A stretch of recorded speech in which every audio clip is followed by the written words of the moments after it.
Hello, and welcome to the Sad Dads Club podcast. Here's everybody's favorite sad dads, Jim and Foo.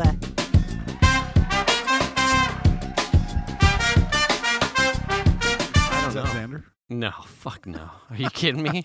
Well, that's funny you mentioned that, because over the weekend there was like 3 boys out there, all playing basketball on that like 7.5-inch, 8-foot, fucking rim. The rim that's like pulled down as far as it'll go. And the girls were in the back. They were putting together the patio furniture, and it hurt all 3 of them out there. And I'm doing my own yard work list shit, pooping. And I go, I'm gonna go ask if I can play and dunk on these little shits. Oh, yeah. Did they school you? I was like, I'm gonna do it. I'm gonna fucking do it. But you didn't. And no, of course not, because I don't want to make anyone look bad. And you plus, don't want to make them cry. Plus, if I made a mom joke, I would feel bad because I'm of age to make a mom, do something about that. Anyway, that would be inappropriate. So then I made a joke. I'm like, yeah, right, yeah. Not really. I'm happily married. Then I made a joke that I would go get. I'm gonna go get Xander, and we'll play them 2-on-3. Yeah. And then I'll just have Xander you don't have to know how to play. Just throw me the ball. Just feed it to me. Just give it to me. Like Michael Jordan of our court. Yeah, and we'll beat these 3 kids. Just throw me the fucking ball. And I'm open all the time. Yeah, just throw it. Ish, mostly because I'm taller to the rim, and I'll. Yeah, it was quite funny. Did you play though? No, not even a little bit. I backed off when one of them took a break. He went and he like teared ass inside, and then he came back outside. I shit you not. Okay. And he goes, "Well, the good news is there's no poop in my underwear." Oh my. My butt was just sweaty. Oh. And I went, and I'm looking at the girls. I'm like, you heard that, right? You fucking heard that. Like he ran inside to check to see if he shit himself. He almost had his own shitastrophe, And he's so unaccustomed to sweating that he thought he had shit himself. Like, this is the generation. Like, these kids are good at, like, fucking mouse hands. They're Fortnite and whatnot. And well, you don't get sweaty doing the experience of having sweat in your ass crack from exerting physical activity was a net new for this kid. He thought he had shit himself. Like, what is happening here? Oh, my God. That's pretty funny. It is. And that's a great way to say, hey, how's it going? Welcome to the show. Welcome to Sad Dads Club podcast. I'm the Lord Foo. And I'm Jim. And here we go. That's it. Anyway, thanks for tuning in. There's no ifs, ands, or buts about it. That's pretty funny, actually. So last week, I said, we had ended on the fucking Donner Party cannibalism thing. And I said, because we live in the area, I could not let this go where I did not do the research to find out, because for me, it's like common knowledge. Yeah. But I'll be honest in that, I didn't know for a fact. So that you had raised something where it was like, all right. So this was a deliverable that I took legit. Okay.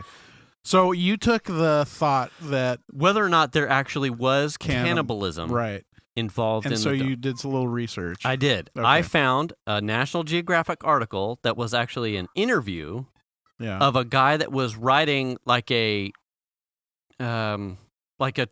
true Hollywood story kind of thing about the event, like factual data. Right. So I'm gonna have a reading right here. I'm fascinated. National Geographic. Simon Worrell. And the article was from, or the interview was from July 1st, 2017, which in and of itself was interesting to me because here you have, within 5 years, someone was revisiting the issue to either set it straight or that there were so many unknowns that they were writing a book about it. So that was interesting to me because, I don't know where you would source the... Is it true or not? But well, here you had. I think I just saw like a little documentary or Like something. news piece or something about But it. here was something within the last 5 years where someone was revisiting like a... Is it? Right. Yeah. Right. Did it happen? So, a snippet from the thing was, in correspondence and later interviews, survivors freely admitted that when everything was gone and suffering from, those of them who were suffering from hypothermia and starvation, so they were delirious.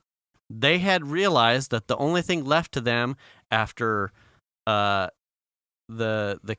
livestock that they were with, they had consumed that. They had consumed the pets, the animal, the dogs specifically. They'd mentioned. They had boiled the hides. They went through everything. Wow.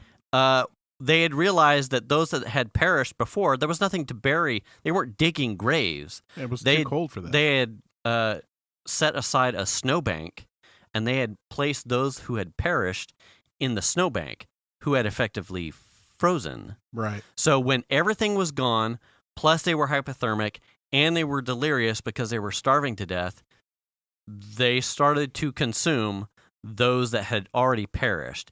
There were a number of folk tales about people who were killing people to eat them. Right. But the factual stuff from the accounts of the survivors were that they consumed those that had already perished because that's all that was left, and that was all the protein that they could find. And in fact, there were the guy had followed up with descendants, because we made jokes about, so you're a relative, do you eat people? Yeah. Even people who were kids who had survived the event went on to do normal things. There was some guy in the Bay Area who went to do things in the Bay Area. I mean, it doesn't change your DNA. Right. There's nothing. Right. It led normal lives. These people didn't crave fucking humans. No, absolutely. Right. There was someone that was a little, I can't remember the name of the guy anymore, but there were a couple accounts of, I think some people sort of, one guy went mad, but given all of the circumstances, He went mad, like knowing he ate people. And that he was also kind of like already predestined. He was an asshole. He was like some German immigrant, and he was the worst. He was just right. Absolutely. They're terrible with people.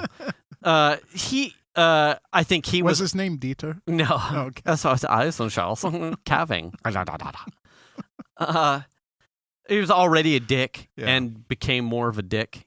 But there were plenty of survivors that were like, that got over it. It was like, I was a kid. I was essentially told to eat this. It would help keep me alive through the winter. The kids ate it. And now they survived and completed the journey to wherever they were going, led normal lives. And that he had the author of the book, he had interviewed some descendants, and they were kind of lighthearted about it. Like, well, my family ate other people. That's what it was. Quite that's kind of like what the thing was about that I had seen, was essentially like couple descendants away from the event. Mm-hmm. People were trying to. Those descendants were trying to like prove that it hadn't happened, or prove that their descendants hadn't eaten, hadn't cannibalized. Right. It's quite possible that someone didn't, like, opted out and they survived, but by and large, as far as whether or not cannibalism happened at all, is confirmed. Like, and it wasn't a. We can only surmise if. The guy writing the book was like, there are plenty of things from survivors that basically said, first person accounts. Yeah, I ate people. Yeah. We did, this is what happened. Well, this isn't a case of like some rogue group of people eating people. This is just like survival thing. Oh, absolutely. So. I almost think I kind of waffled on whether or not to buy the book because it was like the interview itself was very interesting because it was essentially colonial arrogance. Like at that time, it was most settlers coming west were being pushed or driven by this concept of manifest destiny. It's like it is the white man's destiny, destined by God to conquer the entire continent. And so it's God's will for you to go west and conquer and take, kind of a thing. Right. And they we're supposed to be here. Right. Like this is where we're supposed to be. Left all the mistakes that happened, but arrogance and hubris basically taught them the worst possible lesson. Yeah. I mean, it's unfortunate, but, sometimes, and we were kind of talking about this before the show, sometimes you got to do what you got to do. What we were talking about this in the sense of, could you shoot somebody if they were coming at you right, and you thought, I'm going to get killed? Could you pull the trigger on someone? Right. And this is sort of a similar thing. Like, you're facing death. Right. Your choice is, to eat Larry. Right. Or die. Right. If you can't handle that, then I guess you accept the alternate. Yeah. And that's probably perish. Yeah. You go, you die. Yeah. You find yourself a place in the snowbank and you lay down. It's crazy when I think about where they were, basically like Truckee area, right? Yeah.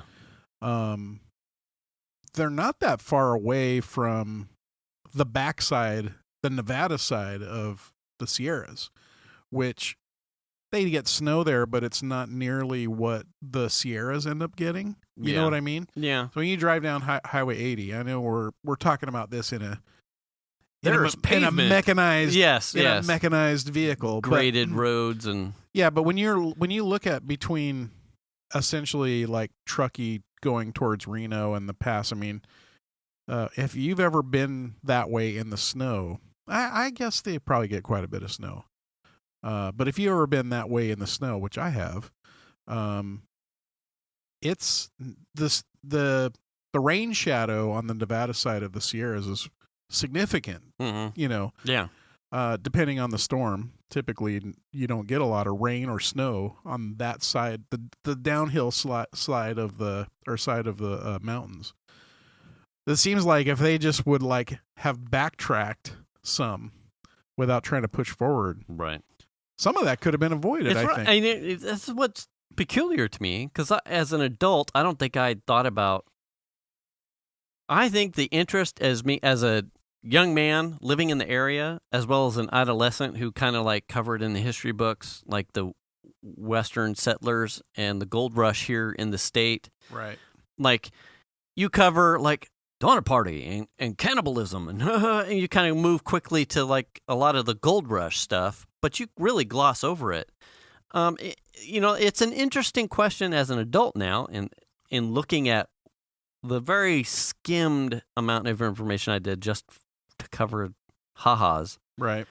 The simple logistics of what you're saying. It's like where they were relative to the Sierra Nevadas, why didn't they go backwards? Relative to their navigation, was it actually a shorter route to go forward and not? Well, no. I mean, if you look at the pass right there, right? As soon as you come up out of like the Donner, the pass goes up over Donner Lake. Right. You know what I'm saying? Yeah. So you are at essentially the base of a valley at Donner Lake where the hardest shit is ahead of you. Right. You know what I'm saying? Like you're climbing to get up and over to the California side. Right. You're going up probably some of the most rugged terrain that you're going to see in the Sierras, as far as there's no infrastructure, period. Right. Right. So you're looking at like the almost next to impossible route already, Right. even in the best of days. But it seems like you look at where they were in relative to how they had gotten there. Mm-hmm. It just, in my mind, like, okay, they probably got caught by a storm. I mean, that shit happens. So it's like the probably the thought process didn't even come up, or maybe it did, of maybe we should go back because you're going to end up getting stuck in it somewhere. Right. You know what I mean? Right. Especially for how slow. I mean, I don't know. I'm just like, that's what I'm wondering. through, like from a logistical standpoint, yeah, like with all the stuff that they had, the amount of people that they had, with whatever the weather was that had halted the journey where it stopped them. Right. Who's doing like the compass and the right, and all that to be like, well, given the snow and how long this system may last, we need to hunker down here. And now we're boned. And why it's a 5-day journey backwards, or it's only a 2-day if the snow stops. Like, who keeps doing that calculation to be like, sorry, we need to wait. Right. Sorry, we need to wait. Sorry, we need to. Fuck, Timmy died. Well, they don't have any benefit from any sort of forecasting whatsoever. Right. That doesn't exist. Right. So it's like, at what point do you pull the plug and say, fuck it, it's 10 days back, given this snow depth, to Reno. Let's go. Yeah. Or were they lost? See, that's it too. It's like, well, I think at a certain point, right, they're following like a wagon trail. Right. Yeah. So you get a foot of snow on the ground. That trail is suddenly now, you can't figure out where it is. Right. You know, it's like if you've ever seen pictures of the what's the trail that goes from the Pacific Crest Trail. Oh yeah. Like that trail exists on the best of days, but if you get a snowstorm come in, just coat the trail system, you don't know where to go. Yeah. You know what I mean? Well, we don't. See, that's interesting too, because watching the pirate series that we had talked about last week as well. Yeah. Navigation, seafaring navigation through sextants and like landmarks. Absolute, like, who does that anymore? And I just seen a thing too about the it was doing Piper's it was applications of trigonometry, and it was using right triangles, and it was about the Lewis and Clark exploration coming west, and how their usage of trig, their trail mapping, I can't remember which one it was a cartographer, and their mapping of their journey west and then back east, the map, within minor adjustments to today's GPS satellite stuff and what they had mapped out, and bends of the river and whatnot, and geographic formations, was not far off. Pretty accurate. Yeah. From using math. Yeah. Like, absolutely astounding. I would have like climbed to the top of the mountain and like, okay, I came from that way. Yeah. What's the easiest way to get that way? Where's the sun? Yeah. I don't know, the least amount of trees. It's going that way. Okay, I need to keep going that way. Right. That's about as far as I would have But gone. there were legitimate, like, and it was one of those little things when, in conjunction with the pirate show that I just watched, the Funny Haas with the Donner Party, and then literally turning over a thing to help Piper with the next chapter in pre-calculus, and it was the Lewis and Clark using cartography and right-angle triangle trig formulas to solve distance and shit. I'm like, fucking, the universe is trying to tell me something. Well, this is why we do math. Well, I mean, I know it's not rocket science, but like, the folks who like were crossing the Atlantic in a ship to come to the New World, or going back to England or to Europe or Africa or wherever they were coming to and from, that's impressive. Like, you get out on the ocean, other than where the sun's at or the moon, Right. That's some crazy shit. Yeah, that is impressive to be able to figure that out. Mm-hmm. I saw a video. One of my things I like to do on YouTube is watch. There's I think it's Sam something Sales, and it's a dude who has a boat. Like it's just a little short sailboat, and he navigated it from like I think it was from San Diego or Long Beach. I think it was Long Beach to Hawaii. Wow. On his own, by himself, in his boat. And it's not a very big boat. I want to say it was like 23 foot or something like that. Wow. But like he's got technology on his boat. Right. You know what I mean? Yeah. It's a sailboat. He's got technology on it. Mm-hmm. Those folks didn't have that. They had rudimentary maps, but it was like flyby like stars and the sun and that stuff. Sextants and a compass, maybe. Yeah, compass. Yeah. Crazy shit. That's amazing. Absolutely amazing. It's like one of those things. You had sent something. It was like it's one of those rabbit holes on YouTube. It's like a passion I didn't know I had until I had it. It's like tickling. Yours was the barnacle. Oh yes, high pressure hosing. Like I could watch some like and doing like splitting wood or like the sledgehammering of rocks. Like I could do that all day. It's the most callus generating, sweat inducing like things, and it's so basic. Yeah, but it's like I don't mind doing that. And like you sent across, and I just like spent an hour and a half smashing rocks. This is really smashing rocks. And then I come back in, I can't remember what it was, and I scrolled up and I revisited you like, I could do this job. And it was, who wants to pay me to do this? Yeah, who wants to pay me to do this? Yeah. And it was a dude high pressure hosing down a bolt hole coated in barnacles. It's like, there are some things that are like almost so basic, but it like hits like a tuning fork in like your primal brain. It's like, I could do this. And this entertains me. Yeah. Like splitting wood and crushing rock. Like if I could have the time, I would do that and get paid for it. How about a backhoe? Like no, it's something about. Oh, really? I fucking a sledge and wedge or a splitting maul or a sledgehammer and rocks. Like there's almost something like it's like an ASMR Zen thing. It's like just give me some wood to split and I'll split it all day. I mean, the one that gets me is I think there's a YouTube channel called Let's Dig 18, and he's an excavator by trade. That's what he does. So he gets hired to do all this stuff. Yeah. And they truck their shit out to a site and they've got digging work to do. And he uses, I mean, it's like the most amount of work you can do without actually doing any work. If you look at it that way, like the amount of earth that he moves and the amount of stuff that he gets done in a day because he has this tractor or this digger, and he doesn't even get dirty.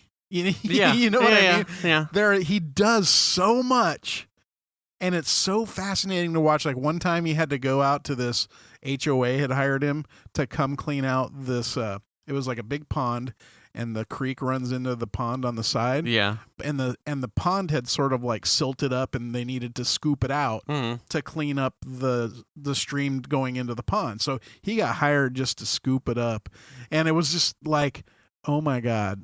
It's like he's just scooping fucking mud. You know what I mean? Yeah. And I was like, oh, if I was doing it, I'd be doing this and that. Well, he does. He gets there eventually, but the things that he does before he gets there, I'm like, why is he doing that first? You know what I mean? Right. But it's just like it blows my mind that I can sit there and watch a dude recording YouTube videos with a digger, and it keeps my attention. Yeah. For multiple videos. Or like the guy that we've talked about in the past that like is somewhere in the Midwest that clears drains. Yeah. He's like, oh, this one's back. It's like a guy in a fucking high vis vest going around with a rake, clearing out fucking drains. You're like, I think that one's post 10. yes, that's right. And I think I went to his channel recently, and he didn't have any new unclogging videos, and I was disappointed. Oh, really? And I was like, But he's got merch to sell. He's got. It seemed like he had other things going on besides the diggings. Oh. Or the drain clearings. Yeah. But I was like, damn it, where's the drain videos? Because that's what I'm here for, you know?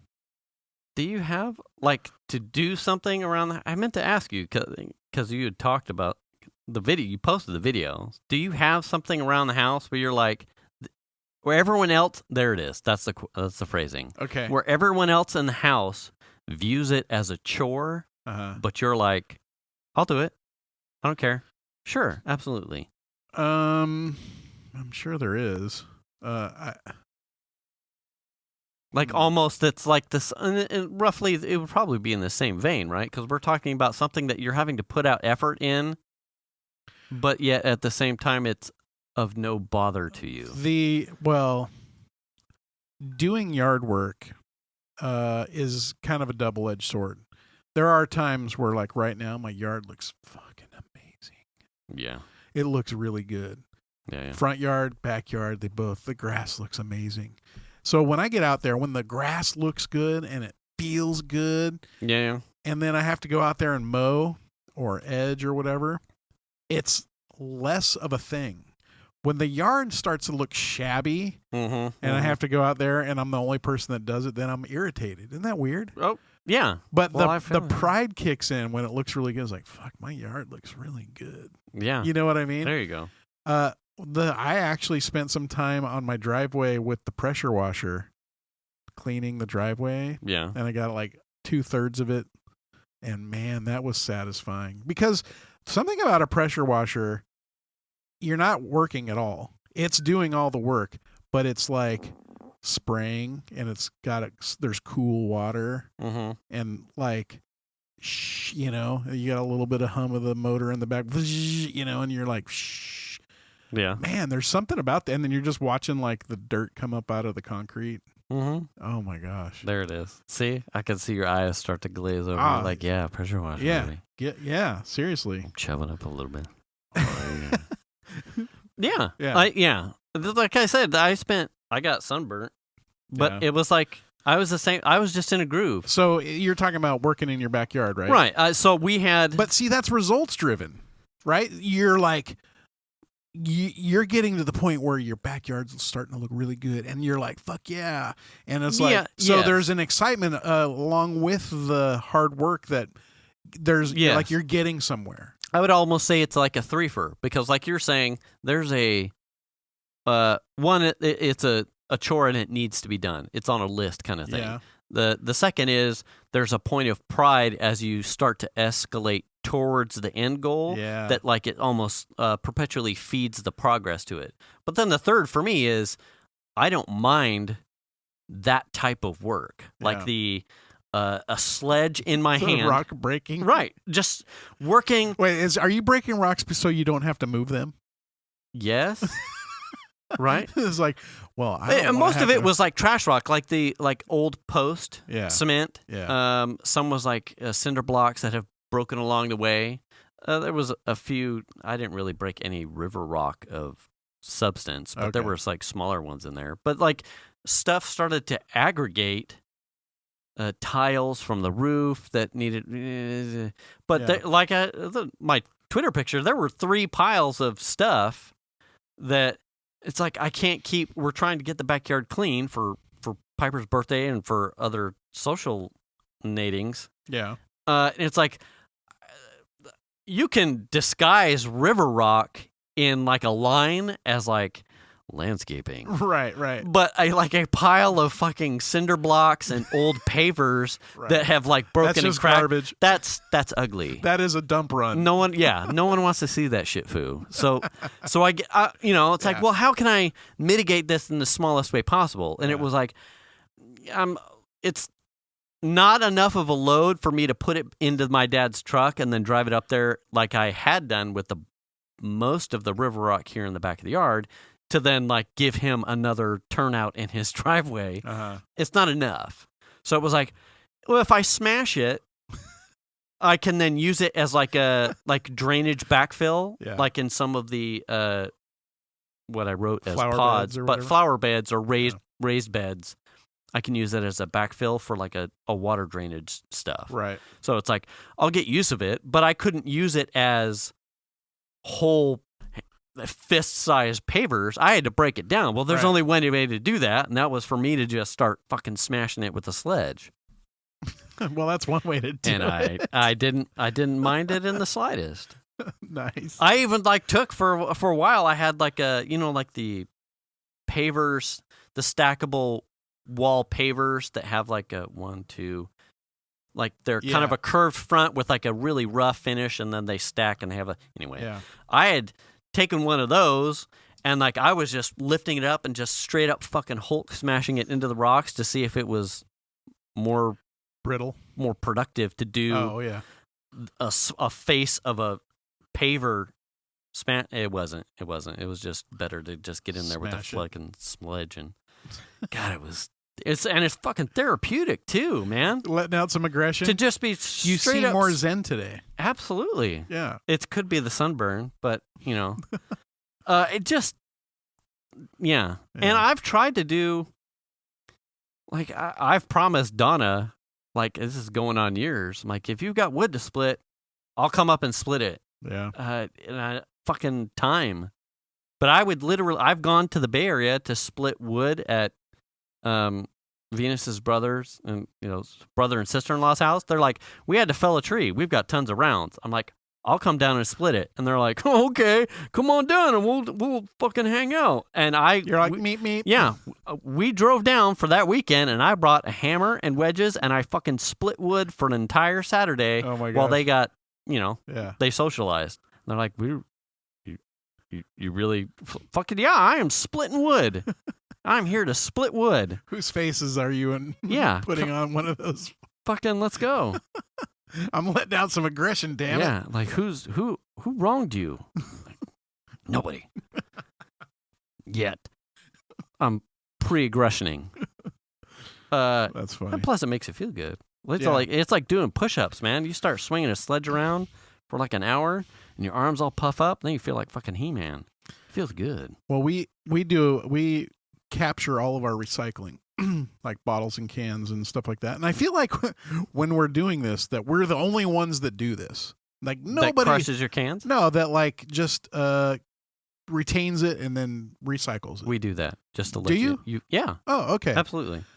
Okay, so this is a good question because I'm curious to know how much you acquire before you take it in for a recycle run or whatever. Oh, or I guess you could even say like, oh, we get typically we get like $50 back or whatever it is. I'm not usually Venus and Piper usually that. do the run, so I don't know the monetary value. Okay. So, but generally, because we keep them outside underneath the galvanized, or not the galvanized, but the metal pergola thing, Mm-hmm. I would say probably 5 to 10 bags Okay. of the cans themselves. Uh-huh. And what we have started to do is tell the kids to go crush them so that it takes up less space. Right. So probably 5 to 10 garbage bags Of crushed cans. cans. So Well, you have a mix though, right? You have glass, I assume, and plastic and we have aluminum. plastic. We usually get the plastic. Obviously, the plastic stuff. Well, not obviously. My dad will also hoard his Diet Mountain Dew plastic, and yeah. he donates them to the kids for band fundraiser stuff, whatever they need.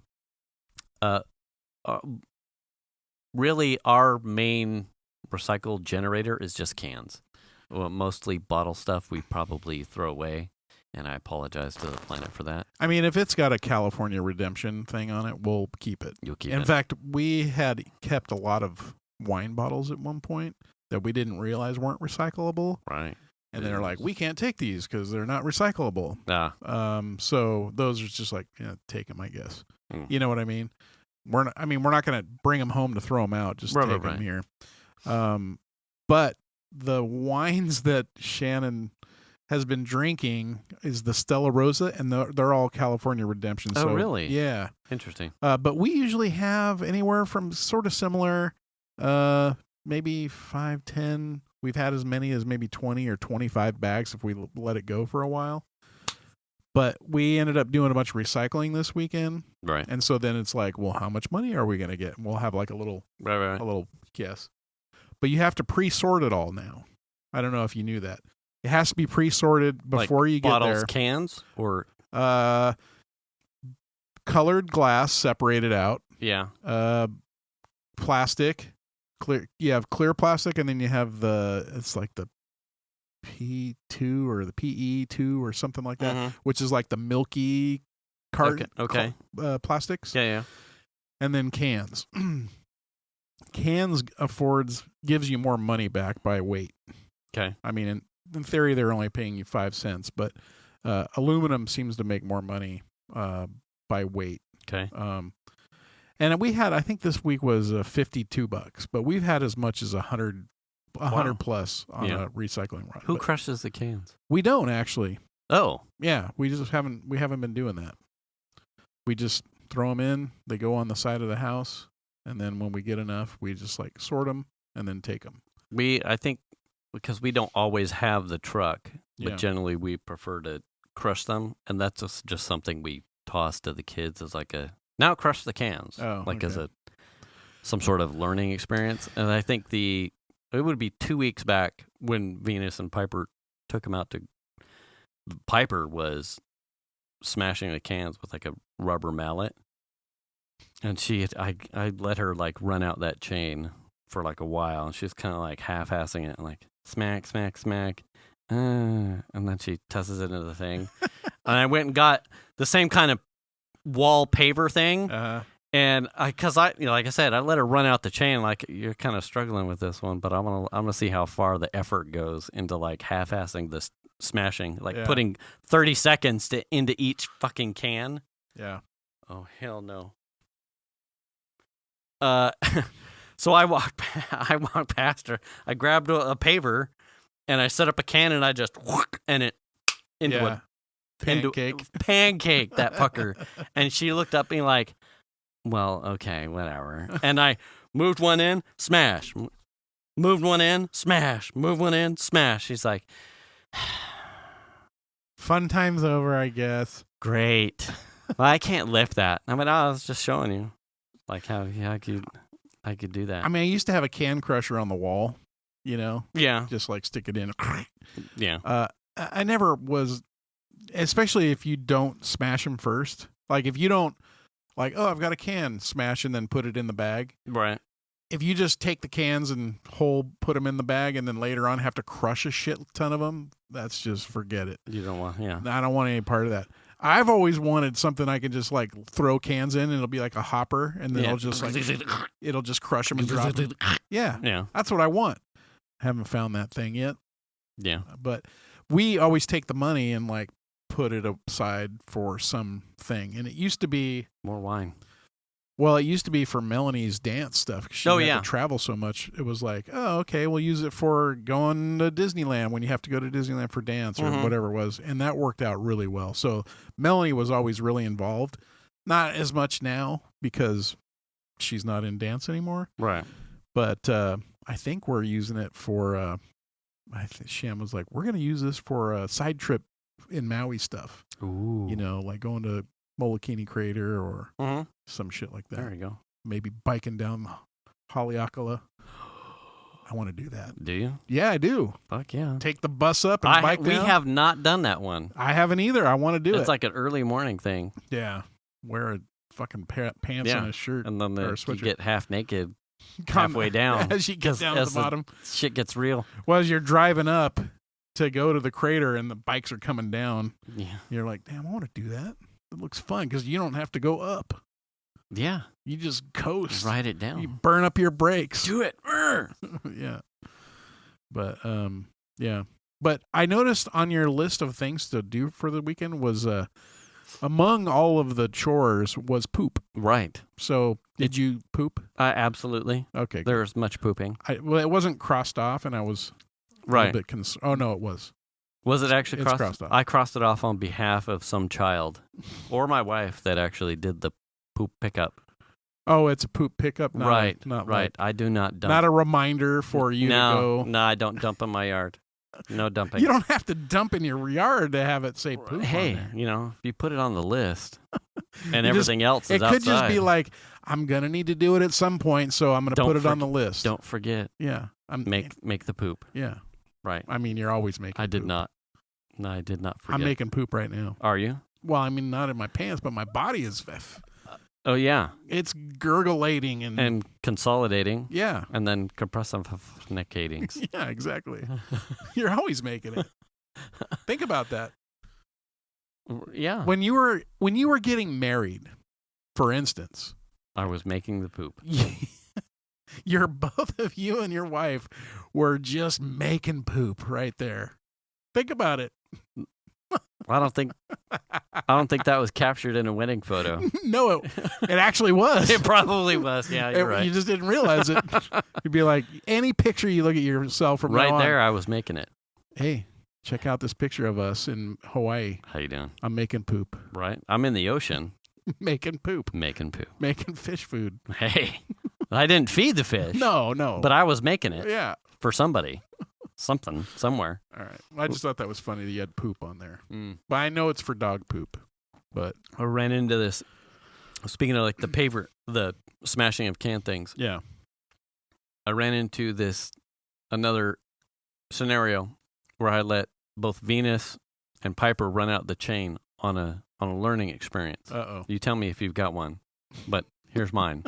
So they've been putting together the patio furniture, Yeah. and essentially it comes with like an IKEA Allen wrench and maybe like a Phillips head to put together the bulk of the patio furniture. Right.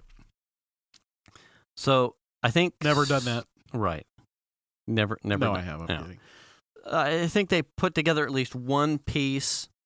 Today is Wednesday. They put at least one piece together over the weekend. One piece an hour? Yeah. Well, Wait, how many pieces are we talking about? there's 7. And they put together one Right, but out of 7? yes, on Saturday. God damn. Right. Well, first was the Venus. How many hours of work were put involved in this one piece? Too many. Because here's how it went. Okay. Here's how it went. All right. We had half a yard of DG in the back of the truck to put in the middle of the RV pull-up spot. Decomposed granite. Decomposed granite. Yeah. So more rocks. Love it. Well, that's what I was going to say because you mentioned that. And I'm like, decomposed granite is you're just moving more rocks around. Right. But I can harden that with like water. And so then I don't Right. really have to move it anymore. Yeah. So there was half a yard of decomposed granite in the back of the truck that needed to be moved into the middle of the RV pad. As we had slowly started, as my list got whittled down, towards the end of the day, that was like one of the things left to do on the list. And then Venus came out to help. She's like, "Well, I'll do it. I'll shovel dirt." And I went, "Okay." As it got closer towards the middle of the afternoon and it's like hot beating sun, and she's like, "Well, is there anything else?" I'm like, "Well, you could put together the patio furniture too." Piper was still doing homework. We took a break for lunch. We came back out. I'm lining up the truck because I'm like, well, this is left to do, and she's going to do it with me, so we'll knock it out. But when Venus comes out, she starts to set up shop to put together a piece of furniture, a piece of the patio furniture. Uh-huh. And then Piper comes out, and so they're both like collaborating-ish. Well, I mean, there are directions, right? There are. Yeah. But Piper is more like just jawing and observing and kind of like wandering around the yard. She was supervising. Right. While Venus herself is like sitting down, she's like looking at the parts and she's kind of setting up the stuff and she's looking at the directions and she goes, "Fuck this. I don't know. I don't want this. It's too complicated. Not for me." So I think she had started to put together like 2 sides and she was like having none of it. She's like, "I'm fucking done. No, this is dumb." I'm like, "Well, get a fucking shovel. Here we go." So then Piper She's done. My wife literally tapped out from first two pieces. First piece. Okay. She is done. Yeah. I don't want any part. So Piper then goes in the house. She gets outside dressed so that she can spend time putting together. She's going to succeed where her mother had failed in putting together patio furniture. Well, Venus and I, we complete and we start working on the DG in the middle of the thing. Piper is now working on, and she gets close. If not, she completes a one piece of furniture, patio furniture. Success, and we kind of, yay, all right. Sunday, they start taking a crack at the next set. And keep in mind, they're still using the Allen wrench, and some of these, it's like a cheap Chinese thing. So some of the threads get stripped out really easy, or they're clogged, and you've got to really get in there with some business. Yeah. A couple times I had to assist to no, just go ahead and you got to punch through it. Yeah. And it'll thread like overcasting. Yeah, in it'll thread itself, and you'll be fine. Yeah.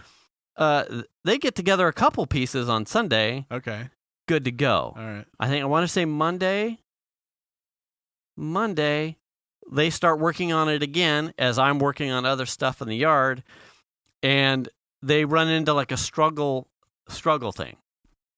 I come to their space, their space building stuff. Hi, bitch. Got it. Got him. I come to their space and I said, "Are you using Allen wrenches for this?" So this is third day. You guys are using Allen wrenches for this, right? Yeah. Well, give me one of the Allen wrenches. Why? What? Just give me an Allen wrench. It must be stripped out or something. No. Oh. So I come out here to the garage, and I grab one of my tool bit sets. Find the right size. And a driver, and I walk back out there, and I look at the Allen wrench, and I'm going through my tool bit. Here. This one right here. Put it in the driver, and I went, use this. And Piper's like, what? So I go to the one that she's working on with the wrench, and she's doing the IKEA forearm blown out. I'm just so... My fingers hurt. Yeah, everything is tender and sore, and I...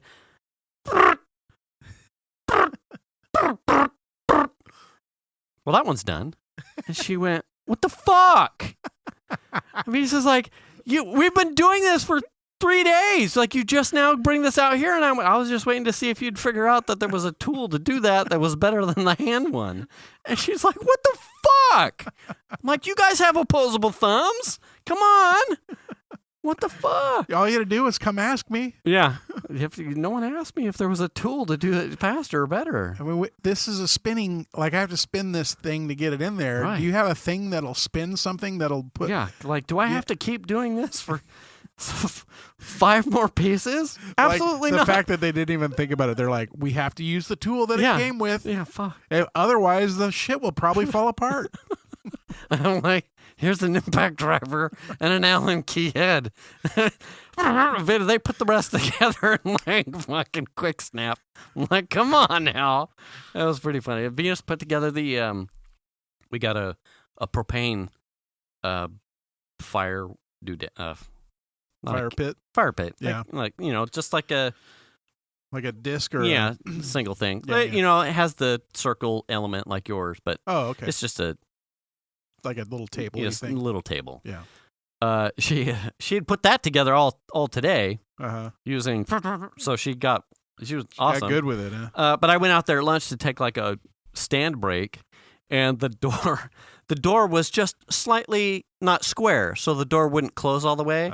And she's like, "That's gonna bug me." And I went, "Well, yeah, it's just off square a little bit." And so she's like, "We could just bend the door, we could just cut, you could bend it." And I went, "Oh my god, what the fuck? No, it's brand new. It's brand. I'm not gonna cut the goddamn door. I'll just put the object into square, and the door will close." Oh my god, don't cut the. I was afraid if I didn't say something, I'd come out this evening and she'd be out there with a fucking hacksaw or something and find the circular saw. Yeah. What can I do? I need. Do you have a grinder? I need a Dremel. What are you building? The door's Don't not worry shutting. about it. Oh, fuck. Stop. Don't worry about it. I love you. You're fully capable. Stop. So was it out of square because something wasn't tight, or It was all tight. It was just just slightly got out of cockeyed? square. And I undid 6 screw heads, and it went, I had to hold it. I mean, it's, everyone has probably built something like this. Like, Yeah. everything you would want to believe is straight, but the moment you start screwing things in an order that isn't, where you're not being hyper aware of whether or not it's actually square, Yeah. you'll tighten things and it'll be just slightly trapezoidal and not square. Yeah. And that's all there was nothing, she didn't put it together wrong. Or sometimes those parts are not quite square anyway. And Right, so absolutely. it looks like it's going to be square when you tighten it, but then they're just like, sometimes they're wrong and then they conform to the right thing, and sometimes they don't. Well, it's the server rack that I put together that I bought to hold all my network shit. Yeah. It's not square. It's not square. It's like trapezoid. And I'm like, I don't have any fucks. I mean, there's no door on it or anything. Yeah. But it was, and I realized why it was on discount. It was probably like a manufacturer's error. Yeah. And I'm like, that doesn't bother me. And I tried to just brute force it into a little bit less square. Yeah. And I got it enough where I'm like, well, It's good enough. it hangs square, but the object itself is not. I'm like, that's me. That's me. It's like, it looks, but not. Yeah. All right. It's supposed to be, it's art. Yeah. It's fucking. It's an art. And it's an expressionist piece. Yeah. Yeah. It's good. It's an art digital rack. Hangs router good. Makes internet connectivity. Yeah. Yeah. Speaking of internet connectivity. Here we go. So I don't think my parents or your parents ever had to deal with this kind of stuff when they were our age. No, because you can only drive your Postman Jeep so fast. Right. Well, right? Well, nowadays, everyone's got high-speed internet and stuff like that. And we had fiber. Okay. So 100 megabit service at our house, and we found out that the gigabit was available. So it's like, fuck yeah, let's do it. Why not? And then we found out we could get gigabit, and it was actually a little cheaper. We're like, why not? Why the fuck not? Absolutely. So anyway, Friday they came out. They had to rejigger a bunch of stuff and replace, of course, the unit in the side of the house, which is the fiber receiver. Okay. And it worked, and our TV runs off the fiber. Our phone service is digital, so it runs off the fiber. Everything comes from that box. Okay. Which is kind of crazy to think about. You know what I mean? Bottleneck. Yeah. So I mean, But then when you think about how communication was on just POTS, normally, everything was bottlenecked to your telephone anyway. Yeah. Right. Anyway, keep going. So over the course since Friday, we had a couple of moments where, suddenly the internet just doesn't work. Like for about 2 minutes or so, suddenly you're like, I'm connected to Wi-Fi, but my phone's going, hey, you're on Wi-Fi, but you don't have any. There's no data coming in. Right. Do you want to switch to cellular? And you're like, no, motherfucker. God damn it. I just got gigabit. You know what I mean? No. And so after about 2 minutes, it would just come back and it would just start working again. And at one point in the morning, I was connected to my work's VPN, and all of a sudden I see out of the corner of my eye, the VPN disconnect. I'm like, oh, that's weird. Go to try and connect. And it's like VPN won't connect. I'm like, oh, is work having a problem? Right. And then the phone's like, by the way, you're connected to Wi-Fi and there's no data there. Do you want to I'm like, no, motherfucker, what's going on? No. Apparently this is on my side. Right. It's like, right. like our parents never had to deal with this shit, right? Right. Absolutely. It's not. weird to think about that. So then it became like, oh, this is bullshit. It seems like every, 12 hours or so, it would just drop the connection for 2 minutes at a time. And it didn't seem to affect TV, but although we never had TV running and we never used the fucking phone. Right. So I don't know if that was down too. But we never had TV up and running, but 2 nights in a row, we had dinner. We were sitting around the table talking and showing each other TikToks and blah, blah, blah, and laughing and stuff. Internet went down 2 nights in a row at the dinner table around 7:30, 8:30, somewhere in there. Mm-hmm. So finally I was like, no, okay, we never had this problem. Like my internet router, it's newer. Yeah, it's about a year old. But you weren't having this scenario before your update. Bingo. We never had this problem. So call them up and then they're like, well, is your router rebooting? It's like, no, because when my router reboots, it goes bling when it's all done booting. So I would fucking hear that shit. I get a hand job when my router reboots. And I have not. Wait. And so she's like, I'm looking at the logs and it looks like there's times where the IP's unassigned, which tells me that your router's not available. Okay, but here, because let me ask you. So I say, let me ask you a question. My router has been up since I talked to you guys in the morning, and the guy went through and reset some things, whatever the hell that means, and asked me to reboot my router, which is fucking hassle, but whatever. I'll do it. I'll entertain this. Right. Reboot the router. So when was the last time you had that go down? When was the last time you didn't have an IP number assigned to my router? Just recently, like in the last hour or so. I'm like, well, that's funny because my router says the uptime's 8 hours and 35 minutes. There you go.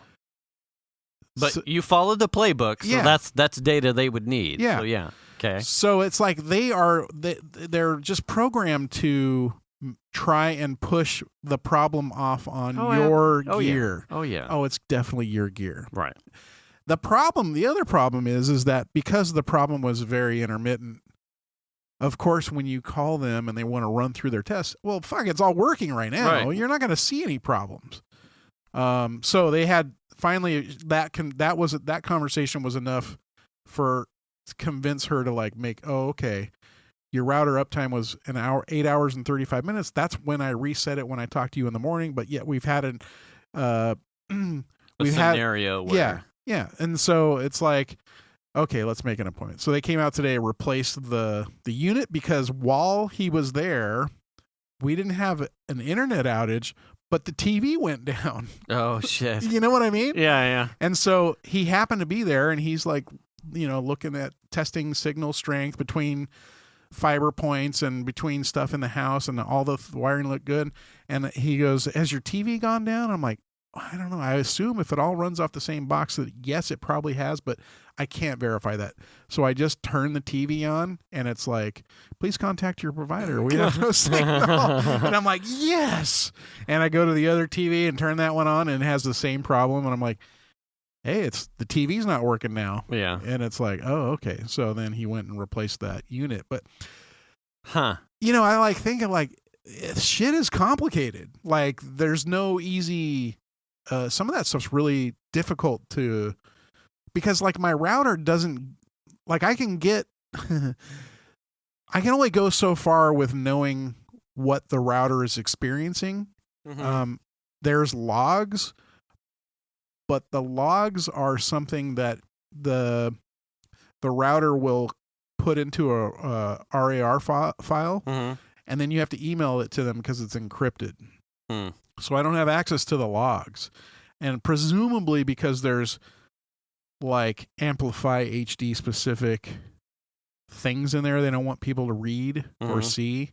So only their engineering department can read that data. So I went that route. I actually contacted them and they said, hey, this is the situation, and they wanted to give me I'm not blaming your hardware. I just want the fucking logs. Can you just send me, right. Yeah. Can you just send me the part of the logs where it says like it doesn't have an IP number? Right. That's all I want. I didn't need like a debate or anything. You read what I wrote, right? Because I'm just asking for. So it's like pulling teeth. Yeah. I'm not looking to push blame. Yeah. I just need data. I don't think it's you. I just am looking for information out of this unit that I have from you. Right. That tells me that it's another issue. Right. That's all I want. Right. In fact, I just need help so you can tell me that it's not your problem. It's their problem. Tell me it's the ISP. Send that back to me in the log so I know. Right. And I couldn't get that information, which is just bullshit. Really? Yeah. Just bullshit. So your Amplify has a logging feature. Yeah. But so it's like compresses it into a RAR file. Yes. That only they can decrypt. It's encrypted. Uh-huh. Which is funny because we do that. at AGA with the Oh. KiPRO stuff. Uh-huh. We have a diags pole that you can pull down, and it'll pull logs out of the system, Right. and then it clips it in. And so, like, I'm kind of pissed about it, but at the same time, I'm like, hey, man, you're like the Spider-Man meme pointing at yourself. You're like, you but me. Yeah, exactly. So it's sort of like, I mean, I do it I too. get it. I understand. I get it. All right. But hey, man. Fuck off. Fuck off. God damn it. You fucking... So, like, my parents had to pay for telephone service and, like, gas and electricity. You know what I mean? They didn't have, like, these complicated, like, internet services and things like that. It's I feel sorry, because right, because there are so many consumer options that remove whoever or whatever the technician was on the consolidated side. Yeah. Right? There's only so many instances that they can work off of that's standardized to what they know the answers to before it becomes easier to once it gets outside of those things where they can start. It's like, hey, that's outside. Hey, yeah, well, that was the part of the conversation I was having with the guy today. Was like, well, I've never seen this router before. Well, that's fine. There's probably 1,000 routers you've never seen. There are a dime a dozen. Exactly. And I'm like, well, I'm not asking you to troubleshoot my hardware. I don't think it's my hardware, and here's the reasons why. Right. And then he sort of like the light bulb kind of comes on. But, it's like one of those things where it's like you're on the phone with them and they're trying to, like, when you're on a support call and you're like, I need some help with this. I just had this installed Friday, and it's a new problem. It's not, I haven't had this issue before. Right. I need help with it. Well, if we send somebody out, I mean, we're probably going to charge you if we have to start looking at your stuff. And I'm like, I'm not asking. I want you to look at your shit. Right. Because I've never seen this until you guys upgraded me to gigabit. Right. This hardware that I have in my house has been here for a year and not had any problems. And I think it's got to be rough for them too, because I can only imagine that you being in QA and someone that's technically savvy, right? You're probably an outlier, right? I imagine that the reason that they're combative or looking to defer, they assert that it's something else is because they've probably fielded so many instances where someone who's not coming at it from a blame perspective, but someone you're coming at it from I'm here to troubleshoot. Right. How can I assist? And here's what I know. These are the changes to the things that I know. These are the things that were constants for me. What can I get you to help solve the problem that did not exist before X? And they're coming at it from customer is upset at service not working, and this is what's happening. Well, fucking flip through the playbook and you get the obvious answers to blah, blah, blah, blah, blah. Yeah, and I think part of it is that sometimes I think that you get technicians on the phone who maybe aren't real technicians and they're just reading out of a thing, right? And so they get overwhelmed, and especially if a customer doesn't know what they're talking about, it's very easy for them to push the idea that it's your hardware onto the customer to put doubt in their mind. But in my mind, I'm like, no, man, this shit's working. Like, I know what I saw. Like, all my shit is still connected to Wi-Fi. Like, if my box was rebooting, none of it would be connected to Wi-Fi. Right.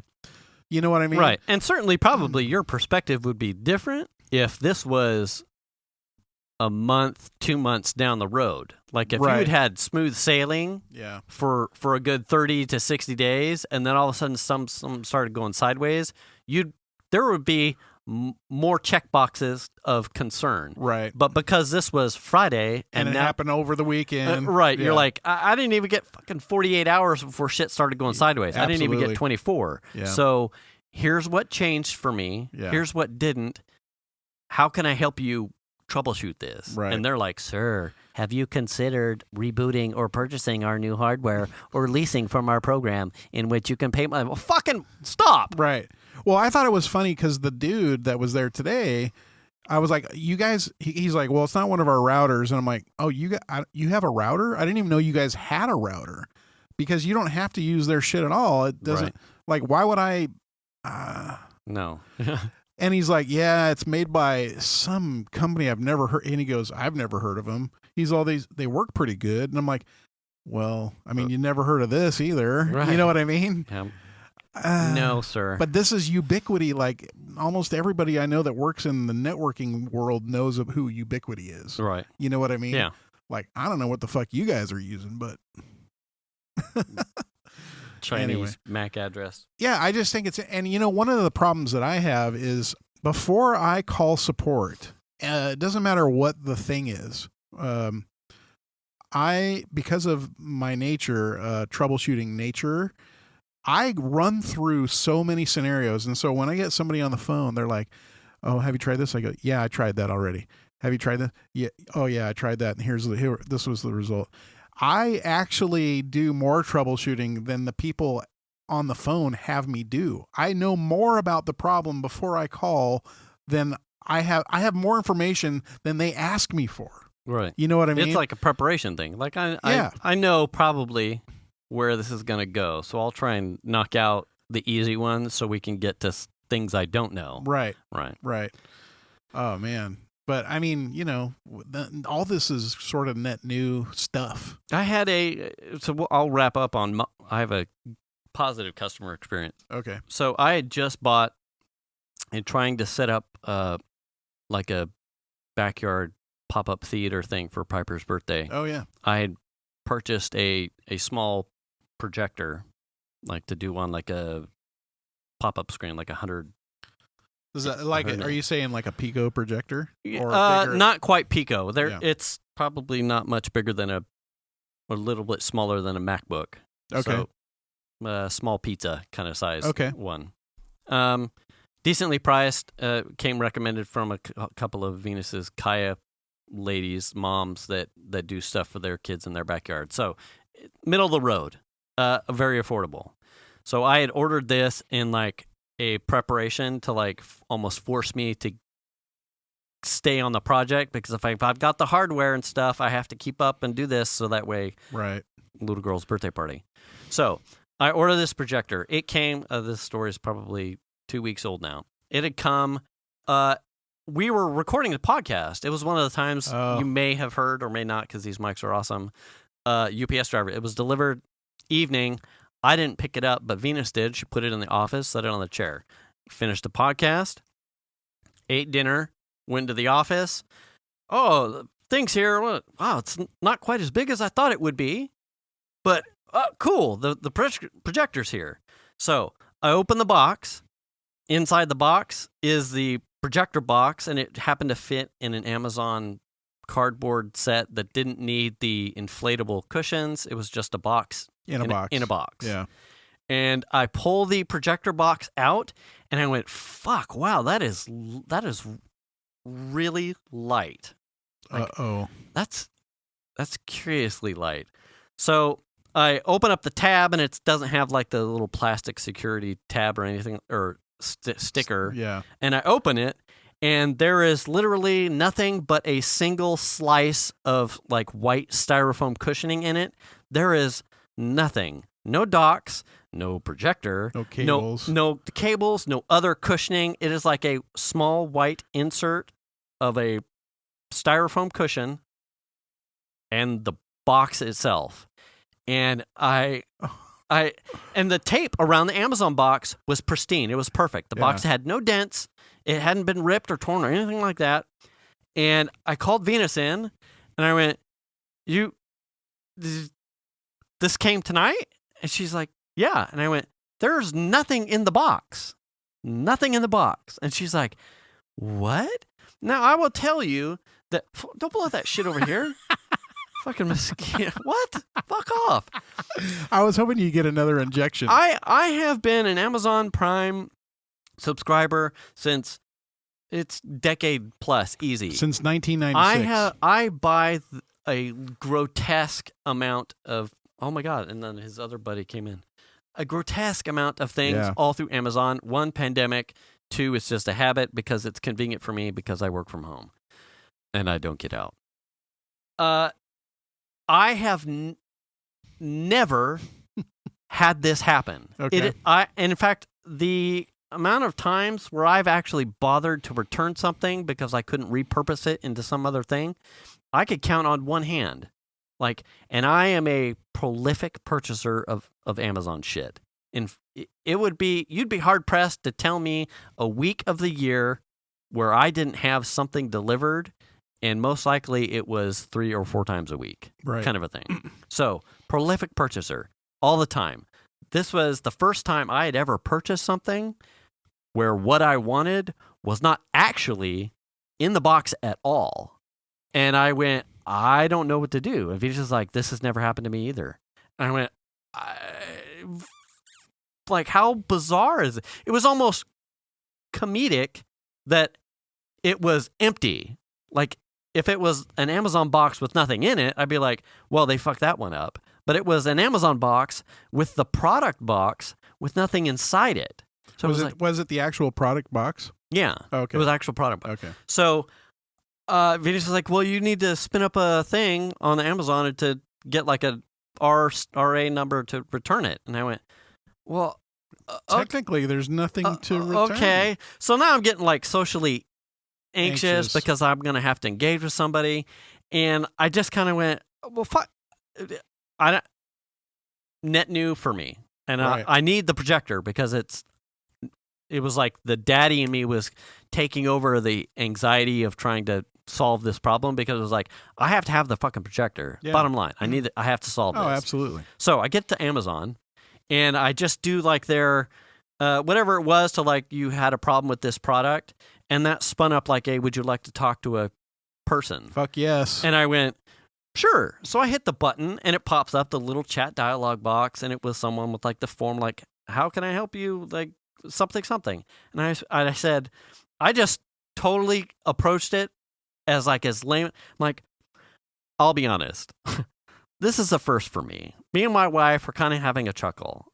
I buy stuff all the time from you, and tonight's package for this projector, this order, had the box with nothing in it. I have no idea what comes next. And the lady oh, well, let me check on that for you. She did 10 seconds. Let me check on that for you. Yeah, she did 10 seconds to cross-check that the order that I sent her was a thing. And she's like, can you tell me about the package? And I went, everything was fine. There were no dents in the box. The ring footage showed that the person had set it down. The tape was fine. It didn't look retaped.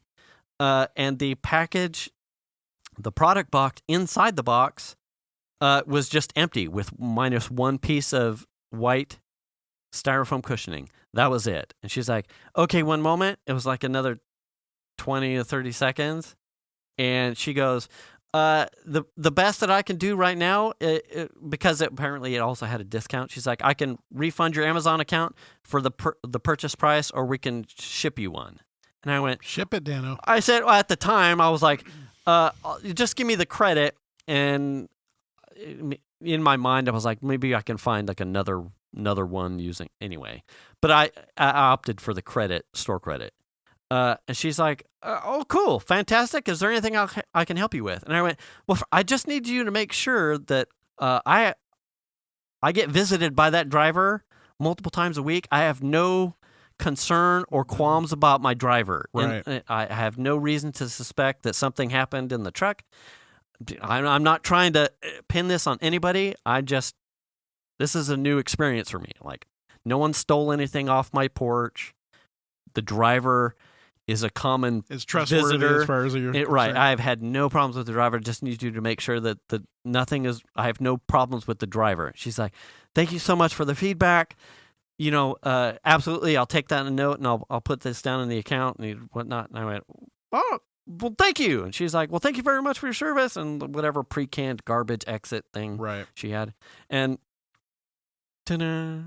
And so anyway, that's how I had that one time Did you? Not with Amazon. This was something. It was years ago at Target. Had bought a video game that was on DVD and got it home and opened it, and there was a CDR disc inside. So someone obviously was able to get it open and replace the disc with a CDR. Yeah. And no, it was a blank CDR.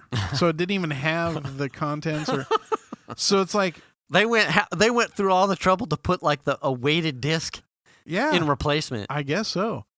So it's like I took it back to Target and I'm like, look, I just bought this, and that wasn't as easy. It was I was pretty upset at the time because they were like, well, how would we know? Yeah, I mean, it's been open. It's like, yeah, it's been open because I fucking got it home. Right. And there's a CDR disc in here. I didn't get what I fucking paid for. Right. They eventually let me exchange it for a real one and let me open it to make sure. But don't make me fight over this. I'm not fucking here to steal shit from you. I'm just here to buy something. Right.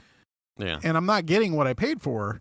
That was frustrating, but that's awesome. Yeah. It was a good experience. I've had good, I've had mostly good experience with their customer service team. That's not I've had phone calls with people. One time had a thing where I had ordered it, was supposed to be delivered on a specific day because we were leaving town the next day. And that was the reason why I ordered it, was for the trip. Yeah. And it wasn't going to be there. So I called to complain, got this guy on the phone, and we started getting into about delivery times. And I'm like, it said it was going to be delivered this day, Right. And so he was getting upset with me, and he got pissed. This guy from Amazon, I'm just turning this around. Right. Sorry. Like, fuck, I tried to end it on a good one. Well, what he ended up doing was spamming my email with password reset requests. So I ended up with, I'm not joking, 65 password reset requests.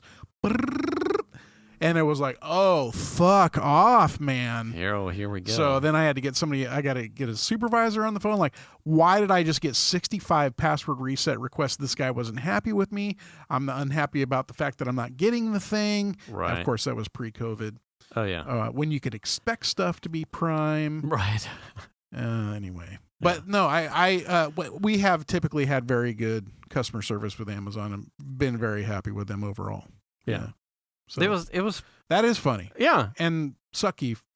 I mean, someone has a projector. Well, I just wonder, someone had to put that in the box to ship it, and it was empty, right? So when they put it in the box, did they not even go, oh, this is a projector? This feels pretty light. Pretty light for a projector. I don't know. Maybe they're the not IT person doing IT support for fiber. So was it a brown? The product box, was it brown? Brown, which is black. Oh. Black with the projector right on it. Oh, really? I don't know how you would not know that there was supposed to be something heavier inside of substantial, not paperweight. Well, did you got a projector? I ended up getting a week later. Same thing? I bought the same thing. Oh, okay. So same discount and everything. I think that I missed the discount. Oh, damn! But whatever. And kind of in hindsight, you should have just been just send me another one. I should have, but I figured there was a nook and cranny back in the brain that was if this is an inventory thing, I'm gonna wait a beat until other people. Oh, this. I don't know. Maybe the discount ones were all suspect for inventory. I always just I think that's a one-off thing. Something happened. You know what I mean? And I would hope so. I mean, because otherwise, someone somewhere out of the box put it back together and put it back in inventory, and you just happen to get that guy. Probably. I hope so. Yeah. I don't know. Anyway. We're at times for sure. All right. Hey. Yeah. Wash your hands. Wash your ass. Return the mask. Return the cart. Get the shot. Return the mask. Did I say return the mask? Yeah. Return the mask. Wear the mask. Wear the mask. Return the cart. Get the shot. Get the shot. I'll do vaccine stuff next week. Yeah. Because I got stuff to say. Good. Yeah. All right. And there's Johnson & Johnson. We'll get to that too next week. That's what she said. We'll catch you next week. All right. Talk to you later, everybody. Bye. Thanks for listening.